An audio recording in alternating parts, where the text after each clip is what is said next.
Welcome to day 24 of our series, The Life of the Apostle Paul. Our title today is Paul is Arrested in the Temple.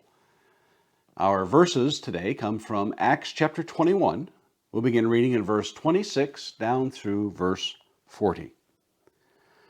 Then Paul took the men, and the next day he purified himself along with them and went into the temple, giving notice when the days of purification would be fulfilled, and the offering presented for each one of them.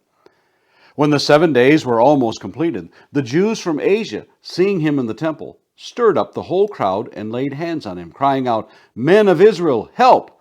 This is the man who is teaching everyone everywhere against the people and the law and this place. Moreover, he even brought Greeks into the temple and has defiled this holy place." For they had previously seen Trophimus the Ephesian with him in the city, and they supposed that Paul had brought him into the temple. Then all the city was stirred up, and the people ran together. They seized Paul and dragged him out of the temple, and at once the gates were shut. And as they were seeking to kill him, word came to the tribune of the cohort that all Jerusalem was in confusion. He at once took soldiers and centurions and ran down to them. And when they saw the tribune and the soldiers, they stopped beating Paul. Then the tribune came up and arrested him and ordered him to be bound with 2 chains. He inquired who he was and what he had done. Some in the crowd were shouting one thing, some another. And as he could not learn the facts because of the uproar, he ordered him to be brought into the barracks.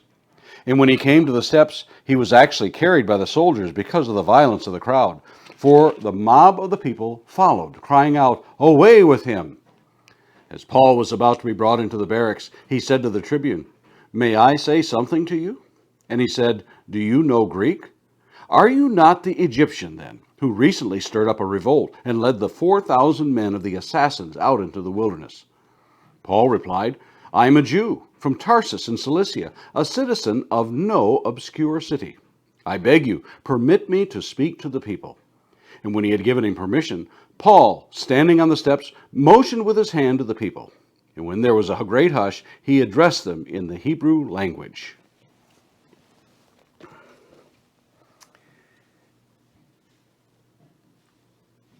One of the truly amazing things to observe are Rube Goldberg machines. A Rube Goldberg machine is defined as a contraption that uses a chain reaction to carry out a simple task. It performs a very basic job in a complicated way.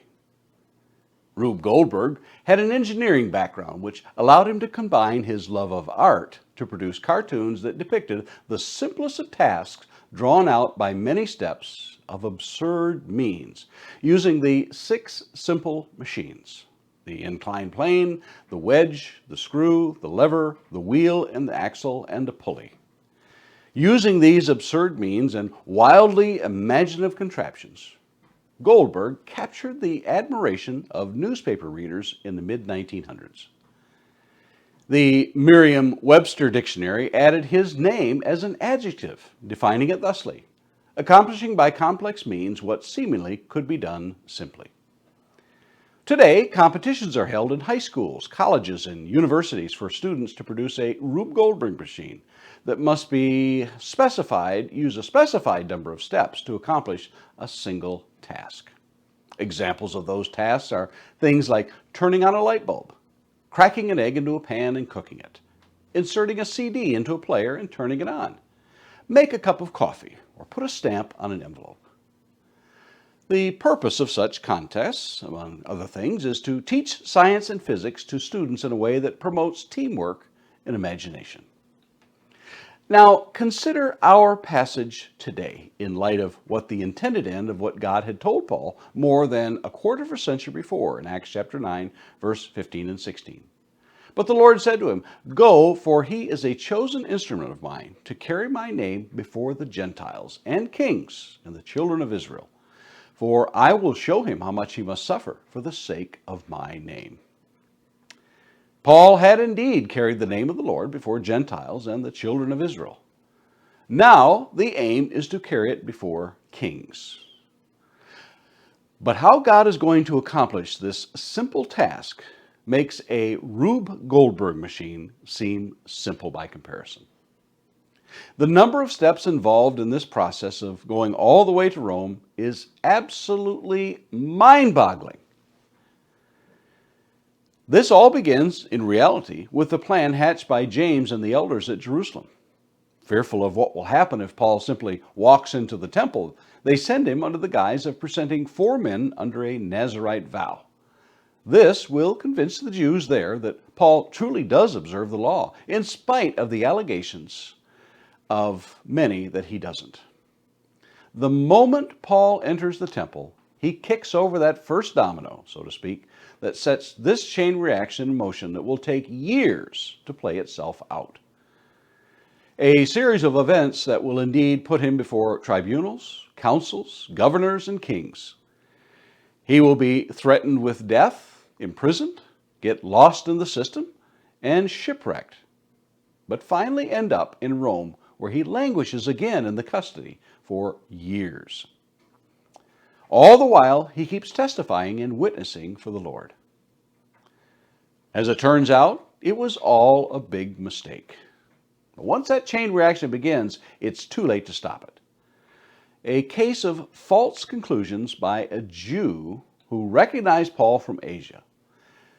Here they are, 750 miles from Asia, and they cross paths at the temple.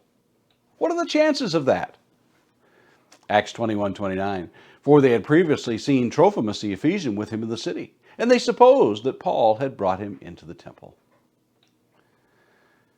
Paul may have left alone on that last missionary journey, but he returned with many disciples who would make the trip of a lifetime to one of the 3 festivals required under the law for Israelites to attend yearly, the Feast of Weeks. We read of those people that came with him in Acts chapter 20, verses 4 through 6. Sopater the Berean, son of Pyrrhus, accompanied him, and of the Thessalonians, Aristarchus and Secundus, and Gaius of Derbe, and Timothy, and of the Asians, Tychicus and Trophimus. These went on ahead and were waiting for us at Troas, but we sailed away from Philippi after the days of unleavened bread, and in 5 days we came to them at Troas, where we stayed for 7 days. And Paul's rush to get there, we find in Acts chapter 20, verse 16. For Paul had decided to sail past Ephesus so that he might not have to spend time in Asia, for he was hastening to be at Jerusalem, if possible, on the day of Pentecost. But Paul had been warned what awaited him in Acts chapter 21, verses 10 through 11. While we were staying for many days, a prophet named Agabus came down from Judea. And coming to us, he took Paul's belt and bound his own feet and hands and said, Thus says the Holy Spirit, this is how the Jews at Jerusalem will bind the man who owns this belt and deliver him into the hands of the Gentiles. As Paul is carried away by the soldiers, the irony of the situation becomes even more so, as the tribune mistakenly believes him to be someone else. In verse 38 of Acts 21, Are you not the Egyptian then who recently stirred up a revolt and led the 4,000 men of the assassins out into the wilderness? The Roman officials and military leaders were always on high alert during the festivals for fear of uprisings by the Jews. Gamaliel recalls 2 such uprisings earlier in the book of Acts, in Acts chapter 5, verses 36 through 37. For before these days, Theudas rose up, claiming to be somebody, and a number of men, about 400, joined him. He was killed, and all who followed him were dispersed and came to nothing. After him, Judas the Galilean rose up in the days of the census and drew away some of the people after him. He too perished, and all who followed him were scattered. The Romans wanted nothing to do with revolts and uprisings, and were quick to squelch any hint of it. In his zeal to get to the bottom of the situation, the tribune hastily orders Paul to be examined by flogging, not realizing Paul was a Roman citizen. And under Roman law, if a citizen is beaten without due process, the person responsible would be executed. Every step from here on out only pushes Paul towards the ultimate goal of preaching Jesus before Caesar. For so the Lord tells him the next night. In verse 11 of Acts 23, the following night the Lord stood by him and said, Take courage, for as you testified to the facts about me in Jerusalem, so you must testify also in Rome. Yes, Paul, you will indeed get your wish to travel to Rome, just as you have written and told people for the longest time. Yet you will have many opportunities to give testimony about Jesus until that time. No matter what the Jews plot against Paul, he knows that one thing is assured. He will make it to Rome. Do you have that assurance within that the Lord is with you at all times? And Lord willing, let's meet here again tomorrow for another lesson in the life of the Apostle Paul.